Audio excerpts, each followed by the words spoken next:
اترا لیں، آخر کار انہیں جہنم ہی کی طرف جمع ہو کر جانا ہے۔ کس طرح یعنی نَذْرُهُمْ إِلَىٰ عَذَابٍ غَلِيظٍ، اس میں اِلیٰ کا صلہ دلیل ہے کہ اس طرح یہاں کشاں کشاں آہستہ آہستہ لے جانے کے مفہوم پر آتا ہے کہ یہ آہستہ آہستہ اللہ کی طرف جا رہے ہیں۔ وَلَا إِن سَأَلْتَهُم مَّنْ خَلَقَ السَّمَاوَاتِ وَالْأَرْضَ، اور اگر محمد صلی اللہ علیہ وسلم آپ ان سے پوچھو کہ کس نے پیدا کیا آسمانوں اور زمینوں کو، لا یقولن اللہ، تو اس وقت یہ کہیں گے کہ اللہ نے۔ قُلِ الْحَمْدُ لِلَّہ، کہہ دیجئے کہ تمام تعریفیں تمام شکر اللہ ہی کے لیے ہے، بل اکثرہم لا یعلمون، بات یہ ہے کہ اکثر لوگ مانتے ہی نہیں، اسلام ہی یعنی نہیں لاتے۔ اگر تم ان سے پوچھو کہ زمین و آسمان کو کس نے پیدا کیا تو ضرور کہیں گے کہ اللہ نے۔ کہو شکر کا سزاوار بھی اللہ ہے، یہ جو کچھ مانتے ہیں خود اسی کو جھٹلا رہے ہیں۔ للہ ما فی السماوات والارض، اسی کا ہے جو آسمانوں اور زمینوں میں ہے۔ ان اللہ هو الغنی الحمید، یہ کہ اللہ بے نیاز اور تعریفوں والا ہے، یعنی لہٰذا کوئی دوسرا اس کا حق دار کیسے ہو سکتا ہے کہ اسے معبود بنایا جائے اور اپنا آقا اور مالک سمجھا جائے، جبکہ ہر چیز کا خالق اور مالک زمین و آسمان کا اللہ ہی ہے۔ اب اللہ فرماتے ہیں اگر یہ اسلام پر نہیں آتے تو اللہ بے نیاز ہے، یعنی اللہ کو ضرورت نہیں ہے، وہ اپنی تعریفوں میں خود بلند ہے۔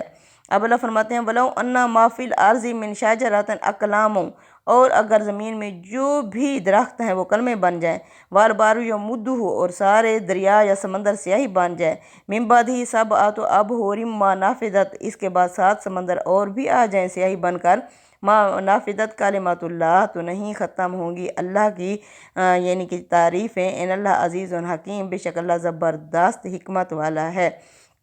حقیقت یہ ہے کہ زمین میں جتنے درخت ہیں اگر وہ سارے قلم بن جائیں اور سمندر روشنائی بن جائیں، اس طرح کے بعد اسے 7 سمندر اور روشنائی مہیا کریں، اللہ کی باتیں تب بھی لکھی نہیں جا سکتی۔ بے شک اللہ زبردست ہے اور وہ بڑی حکمت والا ہے۔ اللہ کی باتیں اب کون سی ہیں؟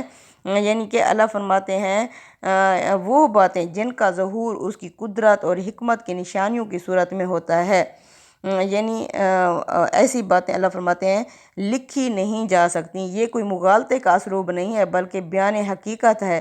اس موقع پر استاد امام امین احسن اصلاحی لکھتے ہیں کہ اگر سمندر روشنائی بن جائے تو یہ روشنائی خود سمندر ہی کے عجائب کو قلم بند کرنے کے لیے کافی نہیں ہوگی، اس کے باوجود کہ پوری کائنات کے عجائب لکھے جائیں۔ یہ زمین جو ہمارے قدموں کے نیچے ہے خدا کی لامتناہی کائنات کا ایک نہایت ہی حقیر سا حصہ ہے، لیکن سائنس کی تمام ترقیوں کے باوجود اب تک انسان اس کے جو عجائب دریافت کر سکا ہے اس کی حیثیت سمندر کے ایک قطرے سے زیادہ نہیں ہے۔ اللہ آگے فرما رہے ہیں ما خلقکم ولا بعثکم، نہیں ہے تمہارا پیدا کرنا اور تمہارا دوبارہ اٹھانا، الا کنفس واحدہ، مگر ایک انسان کی طرح ہے۔ یعنی پہلے بنانا تو مشکل ہو سکتا ہے تو دوسری طرف بنانے میں کیا مشکل ہے؟ تم کیوں نہیں مان رہے دوبارہ اٹھنے کو؟ ان اللہ سمیع بصیر، بے شک اللہ سننے والا اور دیکھنے والا ہے۔ بے شک علم ترا، کیا تم نے نہیں دیکھا؟ ان اللہ یولج اللیل، اللہ تو وہ ذات ہے جو داخل کرتا ہے رات کو فی النہار دن میں، ویولج النہار، اور داخل کرتا ہے دن کو فی اللیل رات میں، وسخر الشمس، اس نے ڈیوٹی پر لگا دیا سورج کو، والقمر، چاند کو، کل یجری الی اجل مسمى، یہ سب اپنے اپنے یعنی دائرے میں ایک مقررہ مدت تک حرکتیں کر رہے ہیں۔ اب اللہ فرماتے ہیں تم سب کو پیدا کرنا اور مرنے کے بعد تمہارا اٹھا کھڑا کرنا اس کے لیے ایسا ہی ہے جیسے ایک شخص کا پیدا کرنا اور اٹھا کھڑا کرنا۔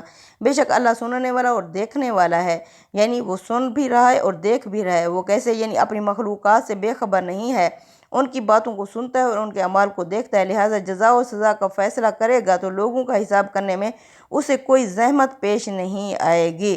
اللہ فرماتے ہیں تم نے دیکھا نہیں اللہ ہی رات کو دن میں داخل کرتا ہے دن کو رات میں، یعنی اس سے پہلے جمع کا صیغہ تھا، آگے واحد کے صیغے سے اپنی آیات کی طرف توجہ دلائی ہے۔ ان میں اس کے سوا کوئی فرق نہیں ہے کہ واحد کے صیغے سے مخاطبین کے گویا ایک ایک شخص کو، ایک ایک فرد کو توجہ دلائی جاتی ہے، جس سے کلام میں زیادہ زور پیدا ہو جاتا ہے۔ اب اللہ آگے فرماتے ہیں وَأَنَّ اللَّهَ بِمَا تَعْمَلُونَ خَبِيرٌ، یہ جان لو بے شک جو تم عمل کرتے ہو اللہ اس سے باخبر ہے۔ بے شک ذالک بأن اللہ هو الحق، اس وجہ سے کیونکہ اللہ ہی حق ہے، وَأَنَّ مَا يَدْعُونَ مِن دُونِهِ الْبَاطِلُ، اور جن کو یہ پکارتے ہیں اللہ کو چھوڑ کر وہ سب جھوٹ ہیں، وہ باطل ہیں جو انہوں نے خود گھڑ رکھے ہیں، وَأَنَّ اللَّهَ هُوَ الْعَلِيُّ الْكَبِيرُ، اور یہ جان لو بے شک وہ اللہ بہت بلند اور بہت بڑا ہے۔ اب اللہ کس طرح یعنی معبود کی حیثیت سے، اس لیے کہ وہی حقیقی فاعل مختار اور خلق و تدبیر کے تمام اختیارات کا اصل مالک ہے، چنانچہ کائنات کے اندر جو قدرت، حکمت، افادیت، ربوبیت کا ظہور دیکھتے ہو، یہ اس لیے ہے کہ تمام کائنات کی باغ تنہا اسی کے ہاتھ میں ہے۔ بے شک علم تارا، کیا تم نے نہیں دیکھا، ان الفلک، بے شک جو کشتیاں ہیں یا جہاز ہیں، تجری یہ چلتے ہیں، فی البحر، سمندر یا دریا میں، بنعمت اللہ، اللہ کی نعمت سے، یعنی ایک سوئی ڈالو وہ ڈوب جاتی ہے، لیکن اتنے بڑے دریا یعنی اتنے بڑے سمندر اور کشتیاں اتنے بڑے سمندر اور دریا میں جو چلتی ہیں، اللہ فرماتے ہیں تم دیکھتے نہیں ہو، یہ اللہ ہی چلا رہا ہے، لیوریکم من آیاتہ، اس لیے تاکہ وہ تمہیں اپنی نشانیاں دکھائے، ان فی ذلک لآیات لکل صبار شکور، بے شک اس میں نشانیاں ہیں ہر اس شخص کے لیے جو صبر کرنے والا بھی ہو اور شکر گزار بھی ہو، یعنی انسان اسے جس قدر چاہے اپنے ہنر کا کرشمہ سمجھے، لیکن حقیقت یہ ہے کہ کشتی کے خدا ہی کے فضل سے دریا میں چلتی ہے، یہ فضل شامل حال نہ ہو تو خدا کی نگاہ کرم پھر جائے تو آدمی کو لمحوں میں معلوم ہو جاتا ہے کہ اس کے ذرائع اور وسائل اور کمالات، علم و فن کتنے پانی میں ہیں۔ اللہ تعالیٰ کے احسان ہے، اللہ تعالیٰ انسان کے ساتھ ہوتا ہے تو اللہ تعالیٰ کی ان نشانیوں کو جو ہم دیکھتے ہیں یہ چل رہی ہوتی ہیں، ورنہ اللہ کی مدد شامل حال نہ ہو تو اللہ فرماتے ہیں ایک لمحے میں ہی انسان کو اپنی حقیقت کا پتہ چل جائے۔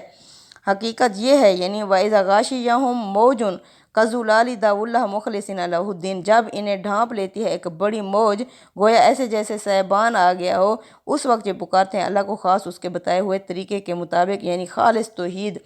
فَلَمَّا نَجَّاهُمْ إِلَى الْبَرِّ، جب ہم انہیں نجات دے دیتے ہیں خشکی پر، فَمِنْهُمْ مُقْتَصِدٌ، ان میں سے کچھ تو ایسے ہیں جو میانہ روی پر قائم رہتے ہیں، وَمَا يَجْحَدُ، اور نہیں انکار کرتے، بِآیاتِنَا، ہماری آیات کا، إِلَّا كُلُّ خَطَّارٍ کفور، مگر ہر وہ شخص نہایت بدعہد اور ناشکرا انسان ہوتا ہے وہی اللہ کی آیات کا انکار کرتا ہے۔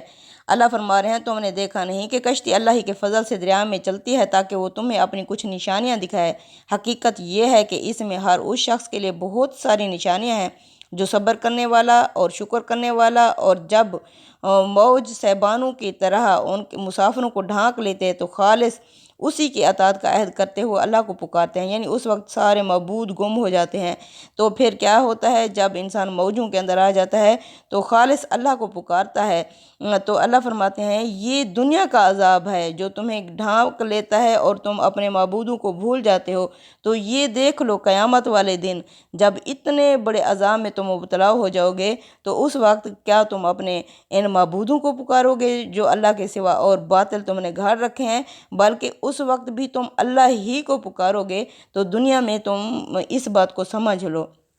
اللہ فرماتے ہیں جب ہم انہیں نجات دے دیتے ہیں تو ان میں سے کچھ ہیں جو میانہ روی پر قائم رہتے ہیں، یعنی یہ مقتصد آیا ہے، یعنی حق اور عدل کی راہ پر چلنے والے ہوتے ہیں، جو عدل کی راہ پر چلتے ہیں، باقی جو کیا ہیں بدعہد اور ناشکرے اس عہد کو توڑ ڈالتے ہیں۔ اب اللہ آگے فرما رہے ہیں یا ایھا الناس اتقوا ربکم، اے لوگو تم تقوی اختیار کرو، ڈرو اپنے اس رب سے، واخشوا یومن، اور ڈرو اس دن سے، لا یجزی والد عن والدہ، جس دن نہیں کام آئے گا کوئی باپ اپنی اولاد کے، والا مولود، اور نہ ہی اولاد کا ہوا جازن کام آئے گی، عن والدہ شیئا، اپنے باپ کے کچھ بھی ذرا بھی کام نہیں آئے گا، ان وعد اللہ حق، بے شک اللہ کا وعدہ سچا ہے، فلا تغرنکم الحیاۃ الدنیا، نہ تمہیں دھوکے میں ڈالے یہ دنیا کی زندگی، ولا یغرنکم باللہ الغرور، اور نہ تمہیں دھوکے میں ڈالے اللہ کے بارے میں وہ بڑا دھوکے باز یعنی کہ شیطان۔ کہا تھا پیچھے اللہ فرماتے ہیں بدعہدی کون لوگ کرتے ہیں جو بدعہد اور ناشکرے ہوتے ہیں، یہ نبی کریم صلی اللہ علیہ وسلم کے لیے تسلی ہے کہ آپ پریشان نہ ہوں، اس طرح کے لوگ کسی نشانی سے بھی فائدہ نہیں اٹھاتے، اس میں ظاہر ہے کہ قریش کے یہ اکڑے ہوئے امیر لوگوں کو نہایت سخت تنبیہ ہے، اس لیے کہ یہ بات انہی کے بارے میں کہی گئی ہے۔ اب اللہ آخری بات فرما رہے ہیں کہ ڈرو اس دن سے جس دن نہ باپ کام آئے گا نہ ہی اولاد کام آئے گی۔ اب کیا ہے یہ ہے کہ یعنی یہاں اسلوب بیان کی یہ ندرت ملحوظ رہے کہ بیٹے کے کام نہ آ سکنے کی نفی میں شدت پائی جاتی ہے۔ فرمایا والا مولودن ہوا جازن ام والد ہی شیعہ، زبان کا ذوق رکھنے والے جانتے ہیں کہ ابتدا کے اعادے اور فعل کی جگہ اسم کے استعمال نے اس جملے میں بڑا زور پیدا کر دیا ہے۔ اس کی وجہ ہمارے نزدیک یہ ہے کہ اول تو ہر باپ کو فطری طور پر اپنے بیٹے سے یہ توقع ہوتی ہے کہ وہ میری بڑھاپے میں اس کا سہارا بنے گا۔ دوسری یہ کہ بیٹا اپنی عمر اور صلاحیت کے اعتبار سے باپ کے مقابلے میں زیادہ اس بات کا اہل ہوتا ہے کہ اپنے ناتواں باپ کی مدد کر سکے۔ تیسری یہ کہ بیٹے کے اندر جوانی کے سبب سے فتوت اور حمیت کا جذبہ بھی زیادہ قوی ہوتا ہے، لیکن ان تمام باتوں کے باوجود اس دن نفسی کا یہ عالم ہوگا کہ بیٹا بھی اپنے باپ کے کام نہ آنے والا بن سکے گا اور نہ ہی باپ اپنے بیٹے کو بچائے گا۔ اللہ فرماتے ہیں قریش کے لوگوں پھر تم اس دن سے ڈرو اور اس دن کو اپنے سامنے رکھو۔ اب اللہ فرماتے ہیں ان اللہ عندہ علم الساعۃ، اور اللہ کے پاس ہی قیامت کا علم ہے، یعنی قیامت کب ہوگی اس کا علم بھی اللہ کے پاس ہے۔ وَيُنَزِّلُ الْغَيْثَ، وہی بارش برساتا ہے۔ وَيَعْلَمُ مَا فِي الْأَرْحَامِ، اور وہ جانتا ہے جو کچھ ماں کے پیٹ میں ہے۔ وَمَا تَدْرِي نَفْسٌ، نہیں جانتا کوئی انسان ماذا تَكْسِبُ غدا، کہ وہ کل کیا کمائے گا۔ وَمَا تَدْرِي نَفْسٌ بِأَيِّ أَرْضٍ تَمُوتُ، اور نہ ہی کوئی نفس یہ جان سکتا ہے کہ کس سرزمین پر وہ مرے گا۔ ان اللہ علیم خبیر، بے شک اللہ ہی علم والا اور باخبر ہے۔ اب اللہ فرماتے ہیں لوگو اپنے پروردگار کی گرفت سے بچو اور اس دن سے ڈرو جس دن نہ کوئی باپ اپنی اولاد کے کام آئے گا، نہ کوئی اولاد اپنے باپ کے کچھ کام آنے والی بن سکے گی۔ بے شک اللہ کا وعدہ سچا ہے، سو دنیا کی زندگی تمہیں ہرگز دھوکے میں نہ ڈال دے اور نہ وہ دھوکے باز شیطان تمہیں اللہ کے بارے میں دھوکے میں رکھے۔ پوچھتے ہیں کہ یہ وعدہ کب پورا ہوگا، کہو اس گھڑی کا علم اللہ ہی کے پاس ہے۔ دیکھتے نہیں ہو کہ وہی بارش برساتا ہے اور جانتا ہے جو کچھ رحموں میں ہوتا ہے۔ کوئی نہیں جانتا کہ وہ کل کیا کمائے گا اور کوئی نہیں جانتا کس سرزمین پر مرے گا، لیکن کوئی عاقل کیا ان سب باتوں کا انکار کر سکتا ہے؟ حقیقت یہ ہے کہ اللہ ہی علیم خبیر ہے۔ بے شک دنیا کا نظام چونکہ مجازات کے اصول پر نہیں بلکہ امتحان کے اصول پر قائم کیا گیا ہے، یعنی یہ دنیا ہمارا کمرہ امتحان ہے۔ اب ہر بندہ وہ 3 گھنٹے پورے کر رہا ہے۔ اب پرچہ کیا ہوتا ہے، پیپر میں کوئی سوال آسان آ جاتا ہے، کوئی مشکل آ جاتا ہے۔ ہمارا کوئی دن خوشی کا ہوتا ہے، کوئی گھڑی خوشی کی، کوئی گھڑی ہماری جو ہوتی ہے اداسی کی ہوتی ہے، کوئی اللہ نہ کرے تکلیف اور پریشانی اور غم کا ہوتا ہے کوئی دن۔ تو اللہ فرماتے ہیں اس طرح جو پیپر ہوتا ہے اس میں کوئی مشکل، کوئی آسان، کوئی مشکل ترین سوال، اس طرح پھر کیا ہوتا ہے اس کے مطابق انسان اب کتنا صبر کرتا ہے اس دنیا میں۔ اللہ فرماتے ہیں یہ دنیا کمرہ امتحان ہے۔ یہ اسی کی طرف توجہ دلائی ہے، یعنی کہ شیطان نے اس کا عہد کر رکھا ہے کہ میں کیا کروں گا، ان لوگوں کو بہکا کر ہی رہوں گا۔ شیطان نے کس معاملے میں انسان کو بہکانا ہے؟ سب سے پہلے یعنی اس معاملے میں کہ خدا نے یہ دنیا کسی مقصد کے پیش نظر نہیں بنائی اور اس میں جو کچھ ہو رہا ہے اس سے اب خدا کا کوئی نہ واسطہ ہے نہ تعلق ہے، لہٰذا یہ اسی طرح چلتی رہے گی یا بغیر کسی نتیجے کے ایک دن خود بخود ختم ہو جائے گی۔ شیطان نے انسان کو جس دھوکے میں ڈال رکھا ہے وہ اصلاً یہی بتاتے ہیں کہ وہی بارش برساتا ہے، لیکن وہ تمہیں بتا کر نہیں برساتا کہ ٹھیک کس وقت اور کتنی مقدار میں اور کہاں کہاں میں برساؤں گا۔ آگے اللہ فرماتے ہیں کہ جو کچھ رحموں میں ہے، ماؤں کے پیٹوں میں ہے، وہی جانتا ہے، لیکن تمہیں اس سے اطلاع نہیں دیتا کہ رحموں میں کیا ہے اور اپنا وقت پورا کرے گا یا وقت سے پہلے ہی باہر آ جائے گا۔ اور اللہ فرماتے ہیں کوئی انسان نہیں جانتا کہ کل وہ کیا کمائے گا اور کس سرزمین پر اسے موت آئے گی، یعنی اگر وہ پورا کرے گا تو اس کے وضع کا ٹھیک وقت کیا ہوگا۔ مطلب یہ ہے کہ ہر چیز کا آخری اور قطعی علم اللہ ہی کے پاس ہے۔ تم اتنی قریب کی اور ایسی واضح حقیقتوں سے بھی بارہا بے خبر رکھے جاتے ہو لیکن ان کا انکار نہیں کر دیتے۔ پھر قیامت کے بارے میں اگر یہ نہیں بتایا جا رہا کہ کب آئے گی تو اسے کیوں مشتبہ ٹھہرایا جا رہا ہے؟ اللہ تعالیٰ نے یہ ساری غیب کی خبریں کس لیے دیں؟ تاکہ زور کس بات پہ ہے؟ قیامت کے اوپر، یعنی تم نہیں مان رہے۔ جس طرح یہ باتیں ہو جاتی ہیں اور تمہیں پتہ بھی نہیں چلتا یہ غیب کی خبریں، اسی طرح قیامت بھی غیب میں رکھی گئی ہے۔ ایک دن قیامت بھی ایسے پلک جھپکنے کی دیر میں یا اس سے بھی زیادہ تیز میں آ جائے گی اور تمہیں اس کا پتہ ہی نہیں ہوگا۔ اب بھی تمہارے پاس سانسیں ہیں، سانس چل رہی ہے تو اس طرح چانس چل رہا ہے، اللہ سے یہ چانس لے لو، اللہ کے قریب ہو جاؤ اور رسول اللہ صلی اللہ علیہ وسلم کی نبوت اور رسالت پر ایمان لے آؤ تو آخرت میں کامیاب ہو جاؤ گے۔ صدق اللہ العظیم۔ تقبل منا انک انت السمیع العلیم وتب علینا انک انت التواب الرحیم۔ آمین یا رب العالمین۔